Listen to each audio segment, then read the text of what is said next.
Hello everyone. তো আজকে আমার কাজিন ভাই মানে বাবুর বার্থডে, আর এখানে দেখো বার্থডে বয় নিজেই নিজের বার্থডে ডেকোরেশনে ব্যস্ত। ও কিনে এনেছিল এই ডেকোরেশন গুলো নিজে গিয়ে আজকে সকালে আর নিজেই এখানে লাগাতে ব্যস্ত। একটু বেলা হতেই আমরা বেরিয়ে পড়েছিলাম রেডি হয়ে। আমি ওকে বলেছিলাম যে ওর বার্থডের দিন একটা ভালো ক্যাফে বা রেস্টুরেন্টে ওকে ট্রিট দেবো। তো চলে এসেছি আমরা তপসিয়ার একটা সুন্দর রুফ টপ ক্যাফেতে। এই ক্যাফের যে এক্সাক্ট লং ফর্ম ভিডিও আছে ওটা আমি তোমাদেরকে একটা আলাদা ডেডিকেটেড ভিডিওতে শেয়ার করব। আর ক্যাফের অ্যাম্বিয়েন্সটা তো তোমরা দেখতে পাচ্ছ ভীষণই সুন্দর, স্পেশালি রাতের বেলা লাইটিং এর কারণে এই জায়গাটা আরো সুন্দর লাগছিল। তো আমরা এখানে প্রচুর প্রচুর ফটোস ভিডিওস নিয়েছি, ইনস্টাগ্রামে শেয়ার করা আছে, চেক করে নিও। আর এখান থেকে দেখো সায়েন্স সিটিটাও খুব সুন্দরভাবে দেখা যাচ্ছে। ওখান থেকে ফেরার পর আমরা বাড়িপুরে এসে ভাবলাম যে রাসমেলায় যাব। এই মেলাটাকে সার্কাস মেলাও বলা যায়, কারণ এখানের মূল আকর্ষণ হচ্ছে সার্কাস। মেলাতে এসে আমরা দেখলাম যে এখানে মকটেলস বিক্রি হচ্ছে, আর মকটেলের প্রাইস ছিল অনলি 40 রুপিস থেকে স্টার্টিং। তো তাই জন্য আমরা মিন্ট মোহিতো আর ভাই নিয়েছে ভার্জিন মোহিতো। আর খেতেও কিন্তু বেশ রিফ্রেশিং ছিল, জাস্ট একটু ঠান্ডাটা বেশি হলে আরো ভালো লাগতো।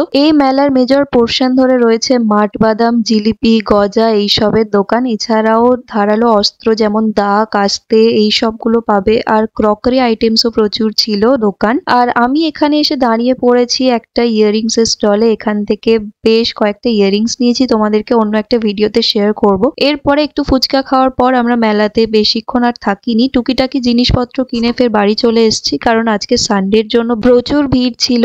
আর এই লাবুবুটা আজকে ভাইকে নীলাদ্রি কিনে দিয়েছে ওর বার্থডে গিফট হিসেবে।